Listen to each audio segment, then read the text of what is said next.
Olá, sejam bem-vindos a mais um bate-papo em casa com as meninas. Ô, meninas, aliás, agora que eu...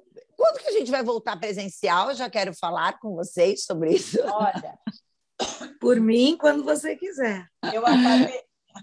Gente, eu ainda tenho medo. Eu acabei de saber agora que uma amiga que já tinha tomado as vacinas e resolveu sair já está com Covid. Então, vou tomar cuidado. Mas, na verdade, a vacina, ela não... ela não impede. Mas... não impede de você contrair a doença, só né? impede Infelizmente. O né? Que também não está acontecendo isso, né? Bom, meninas, estamos aí no meio, quase para o fim, será? Estamos também durante as Olimpíadas, e é tão gostoso quando chega esse momento, né? E está sendo uma Olimpíada tão diferente, porque não tem plateia, não tem a torcida. Hoje eu estava assistindo o salto de vara, e como é importante a plateia no momento, né? O americano, uma hora pedindo palmas para aquela meia dúzia de pessoas que estavam ali, e como é importante esse calor humano, né? Esse incentivo para o atleta, e tantas questões, tantas coisas diferentes que estão acontecendo nesse cenário das Olimpíadas, né? Uma das que chama muita atenção e que foi levantado a questão da saúde mental dos atletas. E aí, olha, chegou um grande momento, de tantos que a gente já falou em 16 anos, o momento para as terapeutas aí falarem da importância da sua profissão. Nunca foi tão falado numa Olimpíada a importância da terapeuta. Inclusive, isso foi levantado por conta da Simone Biles, que ela desistiu de várias competições. Ela fez uma agora que ganhou bronze, que foi a última, né? Que foi a única que ela aceitou participar. Não foi coragem da Simone, ou não foi coragem já de desistir das provas, já que se espera isso de um atleta, né? Um dos treinamentos, uma das forças de um atleta é justamente esse domínio mental. Aí a linda brasileira, que nos encheu de alegria, né? A Rebeca Andrade, que foi ouro, foi prata, e ela falou em uma das entrevistas sobre a Simone, e ela fala que ela só está lá e bem mentalmente por conta do acompanhamento da terapia que ela faz já há muito tempo. Então, palmas para vocês. Marcinha, Leninha. Bom ouvir isso, né? Bom esse reconhecimento, né? Eu acho que isso está sendo dito não só porque descobriu-se que a terapia é boa, como consequência, inclusive, dos casos de polícia que aconteceram. Que existe a pressão para performance, sempre existiu, né? Nós estávamos até falando, a Malena comentou, qualquer competição tem uma pressão. Mas hoje eu acho que o maior ganho que nós estamos tendo nem é só o fato delas assumirem que estão se preparando psicologicamente. É que o fato delas se prepararem psicologicamente está desvelando uma máfia que se esconde por trás dos jogos dessas categorias de ponta que a gente conhece. Teve escândalo no cinema, teve escândalo no esporte, como é que eu vou chamar isso? De invasão de privacidade, de abusos sexuais. Então, eu acho que a terapia começou a ficar mais importante para que as pessoas pudessem se precaver disso. E então, suportar. E também acho que é uma questão de mais do que de psicólogo, né? De repente, do advogado, do jornalista, né? Do comentarista, de dizer que as pessoas têm que ter um espaço para denunciarem quando elas não são respeitadas. Porque essas meninas, eu vejo na atitude da Simone, sinceramente, eu vejo quase como uma vingança. Vocês não cuidaram de mim lá atrás, agora eu vou cuidar denunciando e me negando a fazer, a reconhecer o meu limite. Eu acho que essa renúncia dela... Um protesto, né? Esse protesto foi quase que uma vingança íntima, porque ela foi acho. violada sexualmente. Foi. Então, assim, o preço que ela pagou para ir lá, e provavelmente toda a cúpula escondia, porque a gente sabe, vê na igreja o que está acontecendo, escondem os abusos. Eu acho que agora que nós estamos desvelando isso, falar que faz terapia é um plus, mas, na verdade, é um espaço de denúncia. Eu acho exatamente, Márcia, o que você falou, desculpa cortar a sua fala, mas eu penso que o fato dela ter renunciado... Não tem mentira, a pessoa vai inteira. Lá nas Olimpíadas foi uma forma dela mostrar para o mundo, porque se ela tivesse feito isso antes de ir para a Olimpíada, isso teria sido abafado, ou teria arrumado uma outra justificativa, uma lesão, alguma coisa, um Covid, como outros atletas aí deixaram de participar porque estavam com Covid. No caso dela, acho que ela deixou para agir dessa forma quando chegou lá, justamente para chamar a atenção do mundo e abrir a porta para que outros atletas tenham a coragem de tomar a atitude que ela tomou, né? E mostrar que todos podem, né? Todos podem renunciar a um direito, né? Eu acho que esse é o ponto principal. Na hora que ela renuncia, ela fala: eu estou sequelada. Exatamente. Houve uma violência e o resultado é esse: eu estou no meu limite. Então, assim, hoje, enaltecer a terapia, eu acho que eles estão até usando como é que chama? Estratégia de defesa. De defesa, olha, porque na terapia os segredos aparecem. Então, agora tem que ter. Por quê? Porque tem que limpar essa sujeira, que tudo que é esporte, representação de ponta, tem ainda. Infelizmente, ainda vivemos isso. E essas crianças, porque eles, para chegarem na Olimpíada, começam crianças. Eles ficam muito expostos a pessoas estranhas. Fisioterapeutas, massagistas, treinadores. Inclusive, a Rebeca foi morar com 9 anos, ela foi morar com o treinador, né? Exatamente. Então, né, vamos analisar uma questão que eu acho fundamental.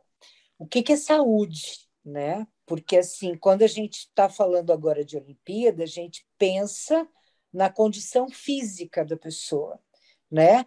Quando a gente fala de psicoterapia, a gente está falando da condição mental, emocional dessa pessoa de enfrentamento dos problemas. Quando a gente está falando de uma questão social, vamos dizer assim, de uma relação entre as pessoas, entre os países, a gente também está falando de um tipo de saúde que é saúde social mesmo. Eu tenho que saber me comportar em sociedade, eu tenho que conhecer as regras da sociedade. E esse conjunto de coisas é que a gente chama de saúde, né? Então, saúde não é só uma coisa ou outra. Então, eu não vou cuidar só de uma questão ou só de outra. Eu preciso cuidar da minha saúde. O que eu acho interessante nesse momento é, de fato, a gente poder olhar para a saúde global, de uma forma integral. Eu preciso integrar os meus aspectos físicos, emocionais, mentais e os chamados espirituais, que, na verdade, é a minha conexão com esse universo imenso. O que eu faço aqui enquanto parte desse universo? Qual é o meu papel na história da vida? Tudo isso é considerado saúde para mim, sabe? E quando eu posso, de alguma forma, dizer, olha, eu não estou bem nesse aspecto, isso me impede de me sair bem no outro, eu estou dizendo, isso tudo, a saúde é uma coisa integral e eu não tenho condição de estar integralmente aqui. Eu acho isso bem interessante, acho isso bem legal. Por outro lado, nenhum atleta, e a gente comentava isso há pouco antes do programa, nenhum atleta que está participando nesse momento das Olimpíadas, como a gente chama, são os... a gente falou lá o nome, agora me esqueci, todos eles sofrem pressão para estar lá. Não é fácil você querer desejar ou você ser programado para ser o número 1, não é fácil. A gente sabe disso, né? Então, tem tem tantas coisas que se abrem aí que a gente pode discutir, que a gente pode entender, e o quanto a gente, pessoas comuns, podemos aproveitar para entender o que é saúde. Que eu acho que é isso, fato, porque o que esperam desses atletas é que eles façam o impossível, né? Não é nem que eles sejam os melhores, o mundo espera, exatamente. Completa, né? Não tinha os deuses do Olimpo? É mais ou menos isso, né? Quando o mundo para olhar esses deuses, né? Esses homens que passam o seu limite. E o que você falou dessa saúde integrada é isso, né? Porque se a Simone tivesse rompido os ligamentos do joelho, não teria questão, ela não iria participar. Mas as pessoas não veem a mente como um joelho, como um fígado, como um estômago, né? Condição emocional não é importante para um atleta de performance. Isso, a condição física parece ser mais importante e a gente entende que não é mais. A gente percebe que é um conjunto efetivo. Uma unidade, né? É uma unidade. Exatamente. Bom, a gente vai para o intervalo. No próximo bloco, a gente vai falar sobre coisas de mulheres.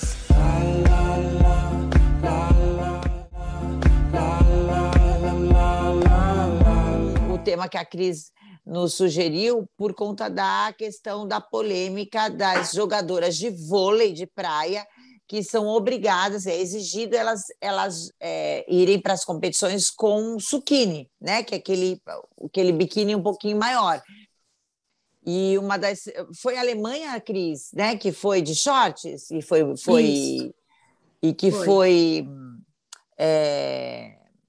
multada, não? Não.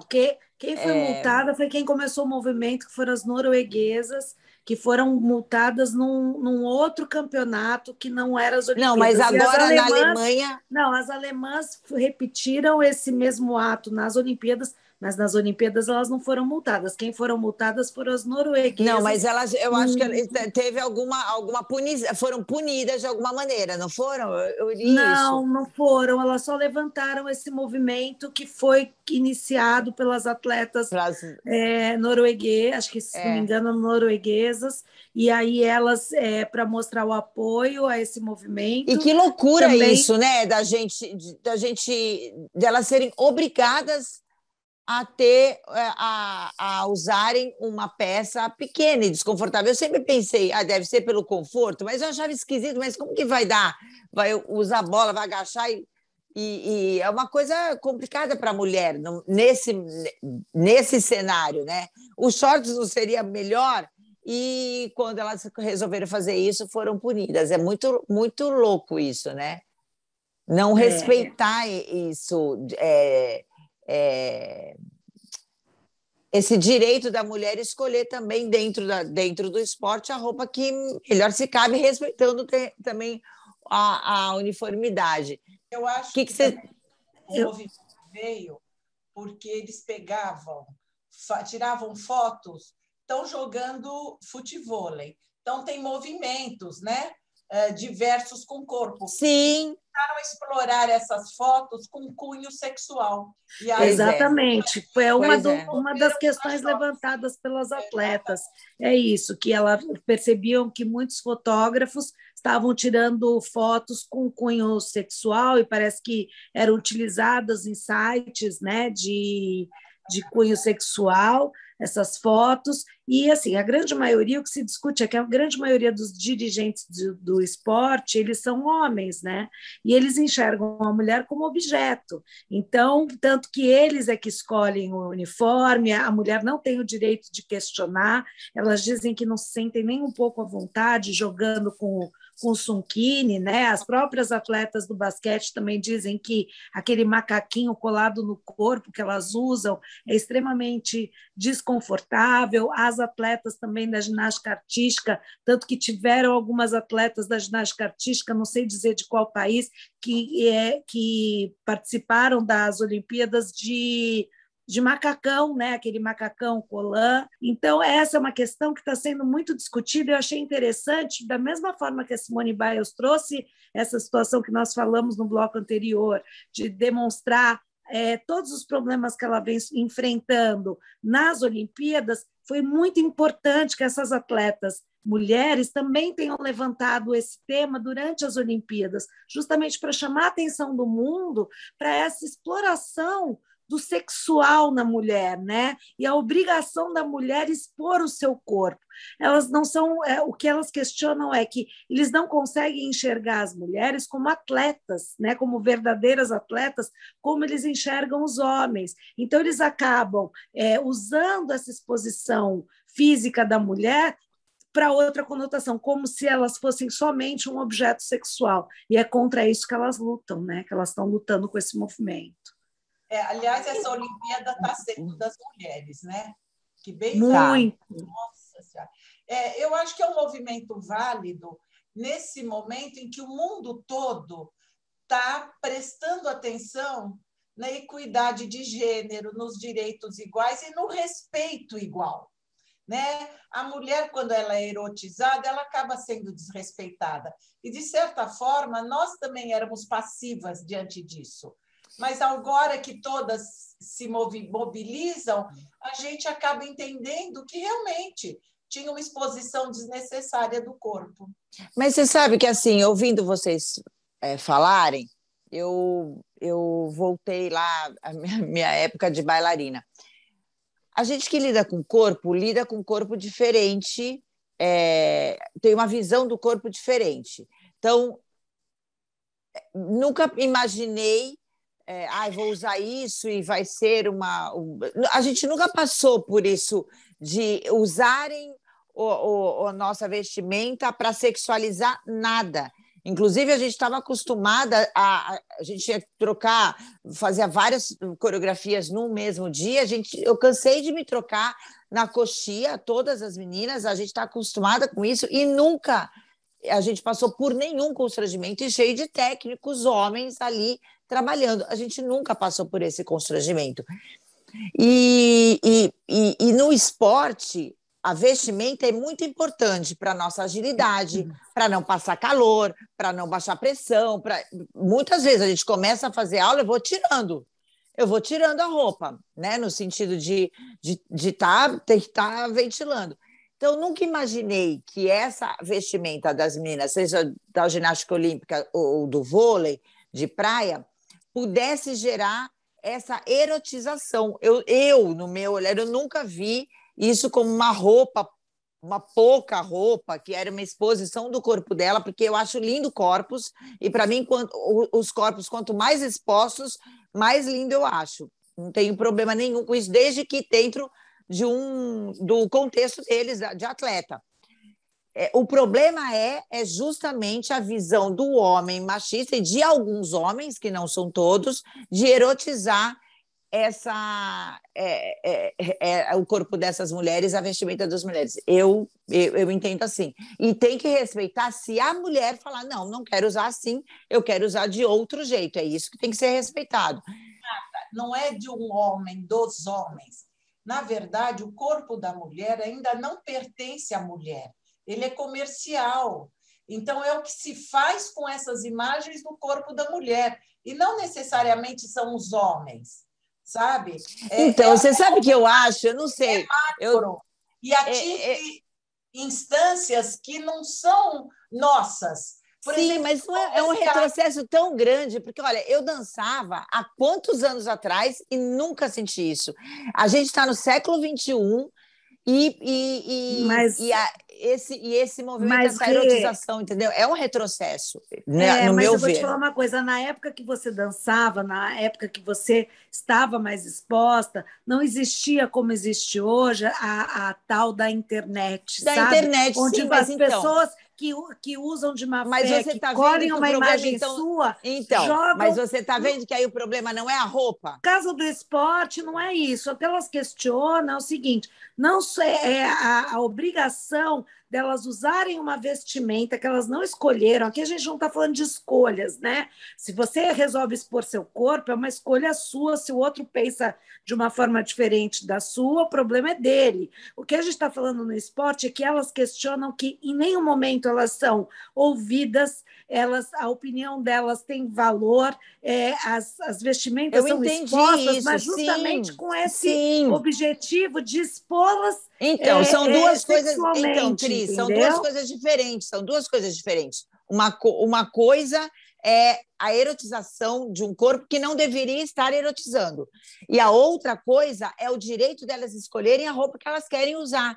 Então, se elas não se sentem confortáveis hoje de usar um maiô ou de usar um zucchini, tem que ser respeitada. É só isso que eu acho.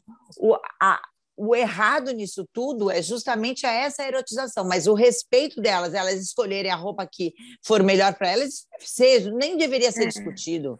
Gente, a gente está falando da coisificação do ser humano. O ser humano passou a ser uma coisa. Né? E é isso, e é uma tristeza a gente ter que passar aqui muito tanto louco, tempo dizendo assim, somos coisas, é muito triste, né? Eu sou a favor do respeito, sempre, claro, todas nós.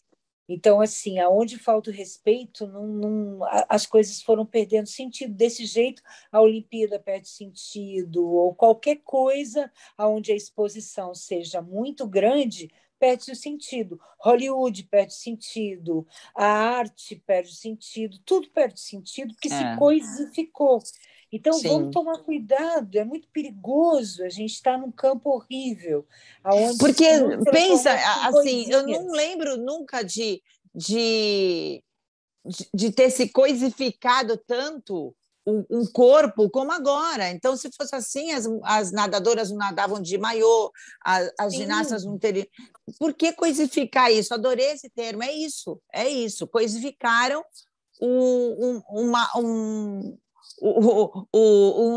os nossos corpos, que são a coisa mais sagrada que nós temos, né?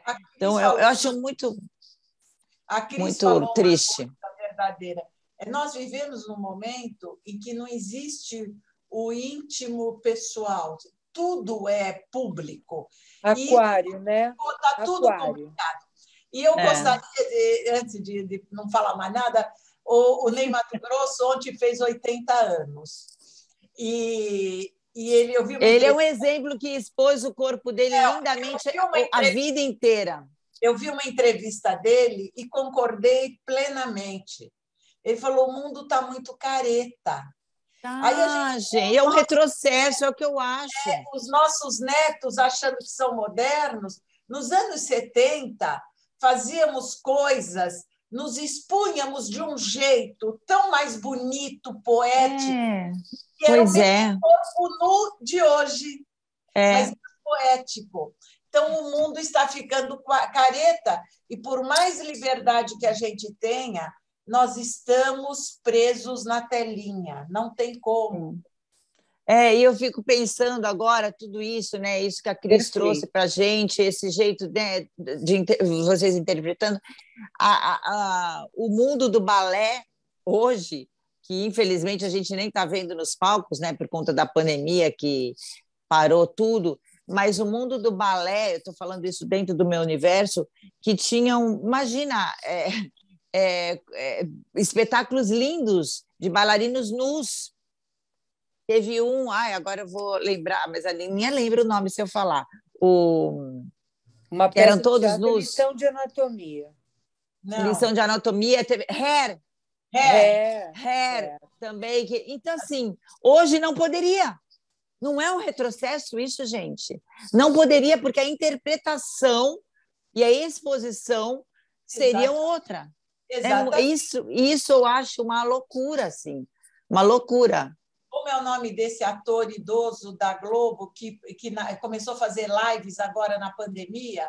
Ari Fontoura. Ele estava nu em Hair. Quando eu assisti Hair, ele estava nu, em pelo. Pois é. Hoje seria impossível uma coisa dessa. Seria impossível. Eu fui teve há pouco tempo atrás, não teve uma peça de teatro. Super normal, velho. Olha, tão normal, careta, tá estourado, mas, né? Meu Deus, fazia todo sentido. E a peça era linda, a lição de anatomia. Pois é, lição de anatomia. Gente, uma relação linda.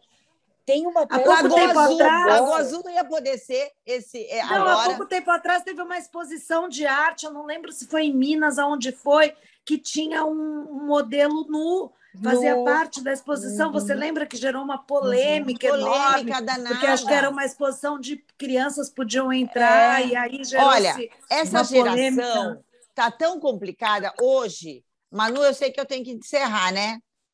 Se eu tiver que encerrar, eu encerro agora, gente. Foi um prazer conversar com todos vocês, mas eu vou continuar aqui falando com ela. Se a Manuela deixar, vocês vão ouvir, eu vou dividir com vocês, vai ser assim. Se não, tchau. Beijo, até a semana que vem.